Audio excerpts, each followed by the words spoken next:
if the Cavs are picking a team in the first round between Miami, New York, and Brooklyn, who's getting picked third on that list? That's a no-brainer. It's Miami Heat. So there you go. That's all my point is. The Knicks losing all these games and the Heat winning all these games has gotten this thing right tight up. It was I thought it was going to be Cavs Knicks for sure. Now Isaac Okoro, their high lottery pick, who is struggling to have an NBA career because he can't shoot, made a game-winning three-pointer. I don't think they're crying because they won the game. Of course. Also, Donovan Mitchell is the best lane violator in the league. This is twice this year he's had game-saving lane violations. It's true. Yeah. This is the third time we've seen a missed free throw at the end of a game lead to a victory, basically. Luka, Donovan Mitchell, in that incredible 71-point game where he had the wild, just crazy putback to help force overtime. And this happened again. And by the way, all these situations there were friendly fire rebound, friendly fire. Remember in the Luka game when he had the incredible putback? Oh yeah, that happened again tonight. The Nets had a friendly fire. I don't know which two players, but two players came together and knocked it out. I had someone in the league point out to me yesterday that the Heat are 40-34. They beat the Knicks on Wednesday night. It was an impressive performance by Jimmy Butler, which is what Jimmy Butler does. And as the season has gotten down to the stretch, Jimmy Butler is starting to really flex his muscle. They got a huge game, by the way, with Brooklyn on Saturday too, and then they play the Knicks next week. Right. The Knicks game will be potentially key for the Cavs to see what that happens there. So the Heat are 40-34. I don't know what they're going to finish. They all they do is play close games. So they host the Nets, they host the Raptors, then they go to New York, and then their last 5 games are Mavericks at home. That's going to be challenging. Pistons on the road. Pistons haven't won in 2 months. 76ers on the road, Wizards on the road, Orlando at home. I don't know how many wins you're giving them there, but they're going to have a winning record. At least three. Right. Minimum. They're going to have a winning record. And this is what I'm building towards. They have a negative point differential. They're 40-34, and they have a negative point differential. Here are the teams right now that have a negative point differential. None of them have winning records. Okay. The Jazz are slightly above. The Lakers, we're going to talk about in a second, still under 500. That should just be a tagline for the 2000. The Jazz, by the way, the Jazz are 0.0. Right. It's 0.1. They rounded up. That should be the tagline for the Lakers. The 2022-23 LA Lakers, ... still below 500.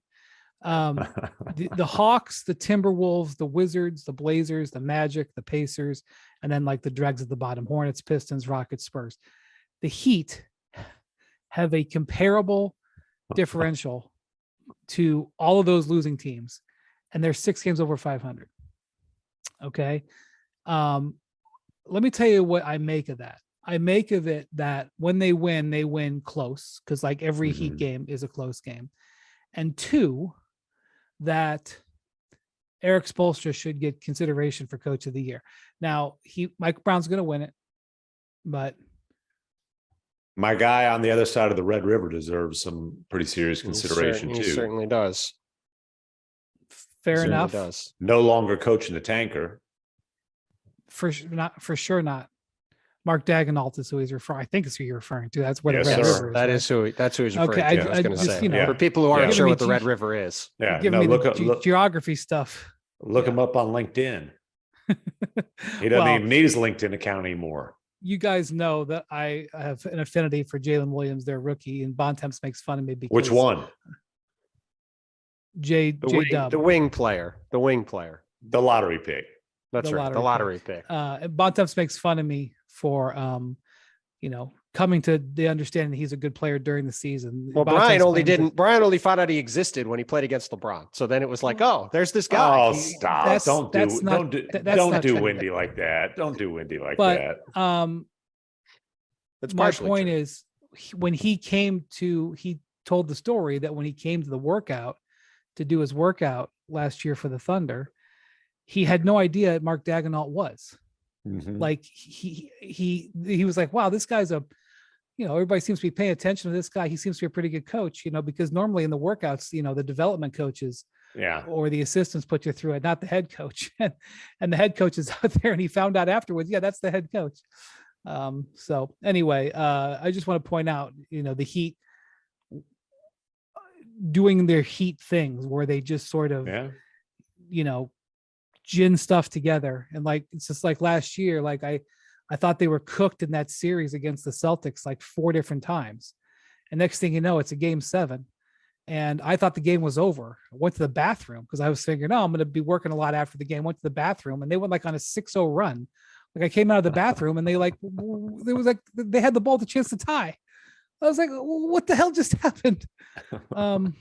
So anyway, I would just like to point out that, while I think that we should give the Cavs their props for getting that victory, there is some reason, if you're the Cavs, you'd much rather play a team that is not as playoff experienced than the Heat with a certified playoff. Well, I was going to say the best player in the series, the best player in the series too would be Jimmy Butler, which is not what you want to see if you're going into a series either. Well, I don't think that's a hot take.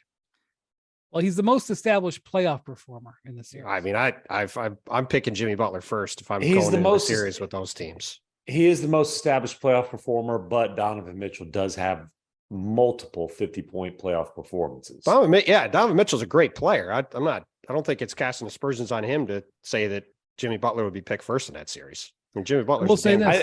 I think as a player, I think Donovan Mitchell will be All NBA this season, and Jimmy Butler probably won't. Oh, Jimmy Butler absolutely will be All NBA this season. He'll be second team All NBA. You think lock so? that in. Absolutely. Okay. Well, look at the All NBA. Look at the All NBA forward. That's aggressive. Okay. There's 3 guys who are definitely going to make All NBA: Giannis, Jason Tatum, and Jimmy Butler. After that, All NBA forward is a adventure. But Jimmy's locked in. It's because of the injuries, and now Paul George probably misses the rest of the regular season. I don't know what you do there. And by the way, on the net side of this thing, just because we're talking about this game, since Kevin Durant hurt his knee, Nets are 12-21. Since they made the trades, the Kyrie trade, they are 7-14. Safe to say, if they fall out of the top 6 and they're in the play-in, you're not going to feel very good if you're the Nets about making the playoffs, which ultimately might be good for the Nets because they would end up with a lottery pick.